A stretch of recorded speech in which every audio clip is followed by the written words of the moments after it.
In this section, we will show that by analysing the motion of lots of particles in a box, we can derive the relationship between temperature and the average kinetic energy. So let's first draw a box with a single particle. The particle is travelling with velocity Vx, and I'll draw it hitting one of the walls of the box here.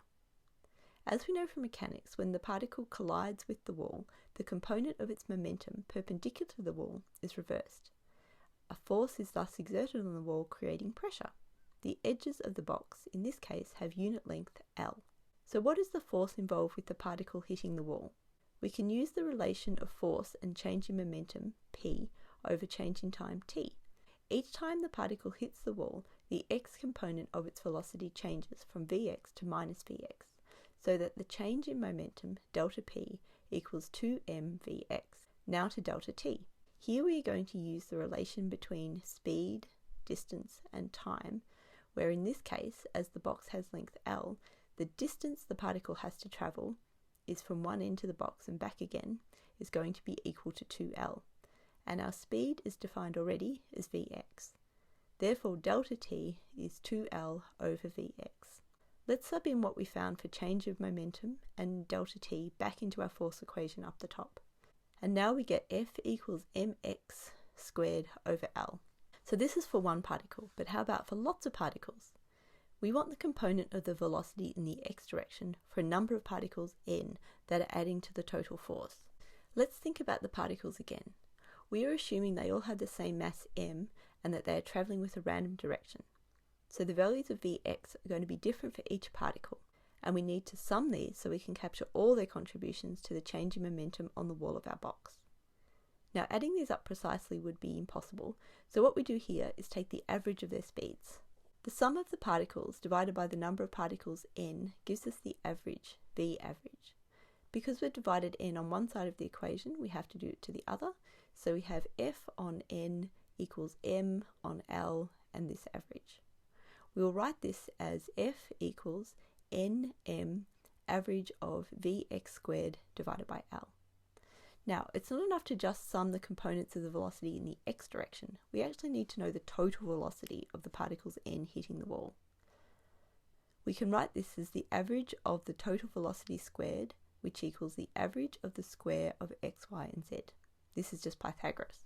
As we have assumed we have a random distribution of velocities, and this is the important bit, this means that they're all travelling in random directions, so that the x, y, and z components will be all the same.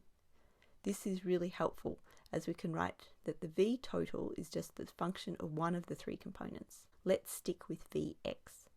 And we can show that the average Vx squared equals the average v total squared divided by 3.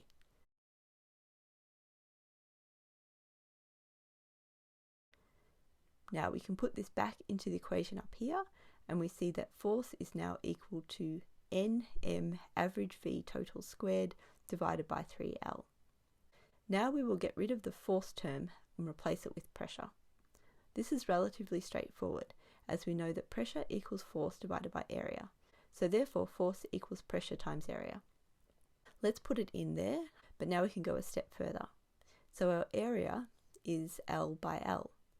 Remember that our box has dimensions of L times L, so A equals L squared. Putting A equals L squared into this equation and rearranging it now, we can see that we get an expression with an L to the power of 3 term. And of course, L cubed is equal to the volume. So let's add that to the equation.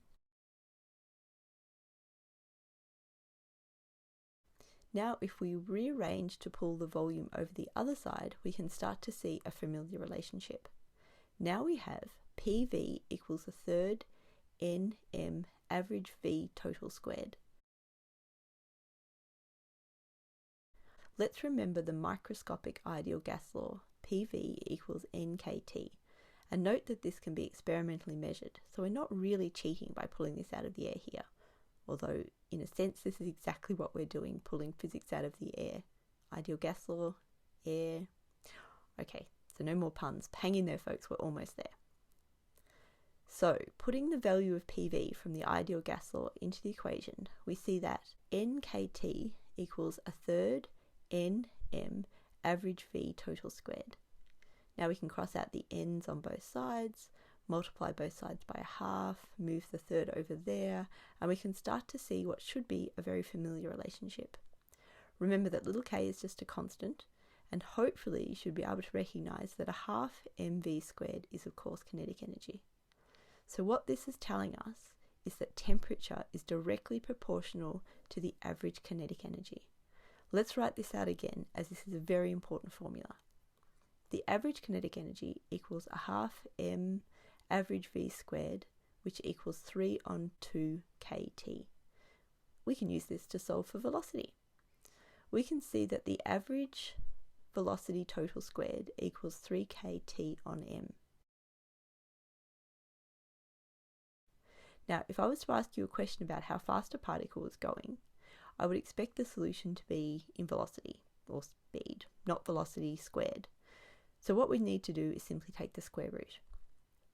So when we have root average v total squared, which is typically written as velocity root mean squared, where instead of average we're saying mean, and this is equal to the square root of 3 kt on m. So root mean squared is a useful way of discussing something that would have a regular average of 0.